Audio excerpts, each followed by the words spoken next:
Iran US സംഘർഷം അയവില്ലാതെ തുടരുന്നതിനിടെ ഖത്തറിൽ ജനജീവിതം സാധാരണ നിലയിലേക്ക്. ഇന്ന് അനിഷ്ട സംഭവങ്ങളൊന്നും ഉണ്ടായില്ല എങ്കിലും ജാഗ്രത തുടരുന്നുണ്ട്.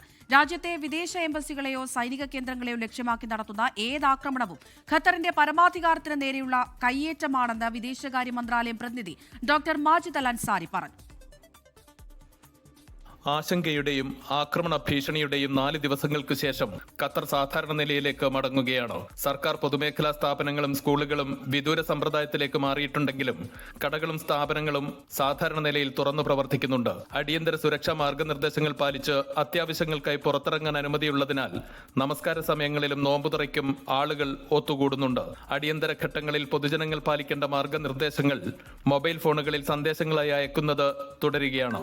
ഇതിനിടെ ഖത്തറിലെ തന്ത്രപ്രധാനമായ കേന്ദ്രങ്ങളെ ലക്ഷ്യമാക്കി ഇറാൻ നടത്തിയ ആക്രമണങ്ങളെ ഖത്തർ വീണ്ടും ശക്തമായി അപലപിച്ചു.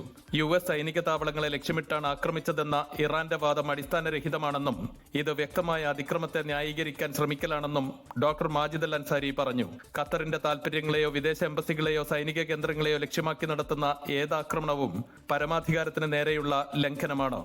മുൻകൂർ മുന്നറിയിപ്പില്ലാതെ നടന്ന ആക്രമണത്തിൽ ഖത്തർ അപ്രതീക്ഷിതമായി പെട്ടുവെന്നും ആക്രമണം സൈനിക കേന്ദ്രങ്ങളിൽ മാത്രം ഒതുങ്ങാതെ പൊതുജനങ്ങൾക്കായുള്ള അടിസ്ഥാന സൗകര്യങ്ങളെ ബാധിച്ചതായും അദ്ദേഹം പറഞ്ഞു. ഖത്തർ സായുധ സേന രാജ്യത്തെ സംരക്ഷിക്കാൻ പൂർണ്ണ സജ്ജമാണെന്ന് ആദ്യ ദിനം മുതൽ തന്നെ തെളിയിച്ചതായും അദ്ദേഹം കൂട്ടിച്ചേർത്തു. ഉംസൈദ്, റാസ് ലഫാൻ മേഖലകളിലെ ഊർജ്ജ വ്യവസായ സമുച്ചയങ്ങളാണ് തിങ്കളാഴ്ച നടന്ന ആക്രമണങ്ങളിൽ ഇറാൻ ലക്ഷ്യമാക്കിയതെന്നും എന്നാൽ പെട്ടെന്ന് ആവശ്യമായ നടപടികൾ സ്വീകരിച്ചതിനാൽ വലിയ നാശനഷ്ടങ്ങൾ ഒഴിവായെന്നും അദ്ദേഹം പറഞ്ഞു. വ്യോമമേഖല അടച്ചതിനെ തുടർന്ന് ഏകദേശം 8000 ട്രാൻസിറ്റ് യാത്രക്കാരാണ് ഖത്തറിൽ കുടുങ്ങിക്കിടക്കുന്നത്. ഇവരുടെ താമസ കാലാവധി നീട്ടിയതോടൊപ്പം താമസ സൗകര്യങ്ങളും ഉറപ്പാക്കിയിട്ടുണ്ടെന്നും വിദേശകാര്യ മന്ത്രാലയം വക്താവ് കൂട്ടിച്ചേർത്തു.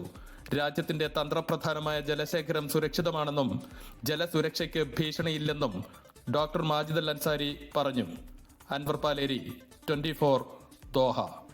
ലോകത്തെവിടെയായാലും ഏത് സമയത്തും 24 വാർത്തകളും ഓഗ്മെന്റഡ് റിയാലിറ്റി പാക്കേജുകളും എക്സ്പ്ലെയിനറുകളും വിശദമായി കാണാൻ ഞങ്ങളുടെ യൂട്യൂബ് ചാനൽ നിങ്ങൾക്ക് സബ്സ്ക്രൈബ് ചെയ്യാം.